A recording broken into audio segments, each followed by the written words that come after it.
A car travels from P to Q at a constant speed. मतलब एक point P है, एक point Q है, दोनों पॉइंट्स के बीच एक कार कांस्टेंट स्पीड से चल रही है। मैं कह देता हूँ ये पॉइंट P है और ये वाला जो पॉइंट है वो Q है। If its speed were increase by 7 kilometre per hour it would have 1 hour less to cover the distance. मतलब कि अगर स्पीड उसकी 7 से बढ़ जाए तो ये दूरी तय करने में वो 1 घंटा लेगी। कोई पहले वाले केस में अगर डिस्टेंस D है, स्पीड S है और टाइम T, ऐसा मैं मान लेता हूँ, तो डिस्टेंस बनती है हमारे पास स्पीड इनटू टाइम। हमारे पास देखिए डायरेक्ट कोई वैल्यू नहीं थी तो मैंने डिस्टेंस D मान ली, स्पीड S हो गई, टाइम T हो गया। आगे चल के बात क्या बनती है भाई, डिस्टेंस अभी भी D है, स्पीड उसने बोला 7 से बढ़ गई तो स्पीड बन जाएगी S प्लस 7 और इस केस में टाइम 1 घंटा कम लगता है तो टाइम बन जाएगा T माइनस 1। बात आगे बढ़ती है, it would have taken 1 hour more, 1 घंटा ज्यादा लगता, कब, जब स्पीड कम हो जाती 5 से, तो डिस्टेंस अभी भी D रहेगी। नई स्पीड आ गई मेरे पास S माइनस 5 और इस केस में टाइम जो है वो 1 घंटा ज्यादा लग जाएगा, मतलब T प्लस 1।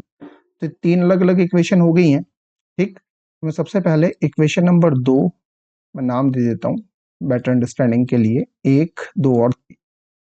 2 और 3 को मैं कंपेयर कर लेता हूँ क्योंकि दोनों तरफ D एक जैसा है।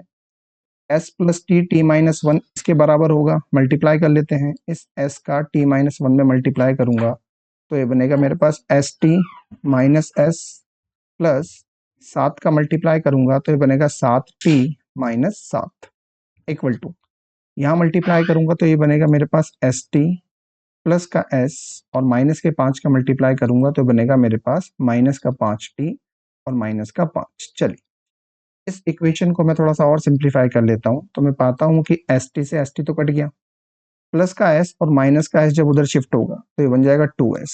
ओके, और बाकी वैल्यूज अगर मैं एक तरफ लेके चलता हूँ तो 5T माइनस का उधर जाके प्लस का हो जाएगा, 7T और 5T बन जाएगा बेटा मेरे पास 12T, माइनस का 7 और माइनस का 5 जब उधर आएगा तो बन जाएगा प्लस का 5, माइनस का 7 और प्लस का 5 क्या देगा मुझे, माइनस का 2, या फिर यहाँ से मैं और लिख सकता हूँ 6T minus 1 equal to S।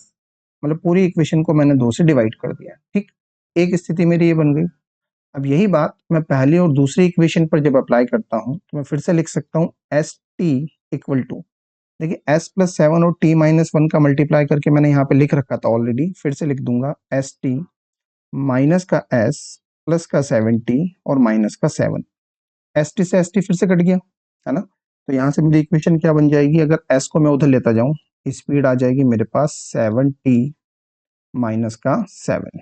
ठीक, अब ऊपर भी मेरे पास एक वैल्यू थी, अब इस S की जगह मैं लिख सकता हूँ 6T माइनस 1, तो मैं लिखता हूँ 6T minus 1 equal to 7T minus का 7। 6T को उधर भेज देते हैं, माइनस के 7 को उधर भेज देते हैं, तो बेटा 7T में से T माइनस होगा, बचेगा T माइनस का 1 और उधर जाके माइनस का 7 प्लस का 7, तो कितना बन जाएगा ये मेरे पास प्लस का 6। तो यहाँ से देखिए बहुत बढ़िया तरीके से मैंने अपना टाइम निकाल लिया। इस टाइम की वैल्यू को जब मैं यहाँ पर पुट करूंगा तो 6 इंटू 6 माइनस 1 ये आ जाएगी मेरी स्पीड, या स्पीड बन जाएगी मेरे पास 35। मेरे पास स्पीड आ गई, मेरे पास टाइम है, मुझे प्रश्न में डिस्टेंस और पूछी थी तो डिस्टेंस बन जाएगी 35 इंटू 6 या फिर 210 किलोमीटर। ऑप्शंस की बात करें तो डी मेरा सही जवाब होगा।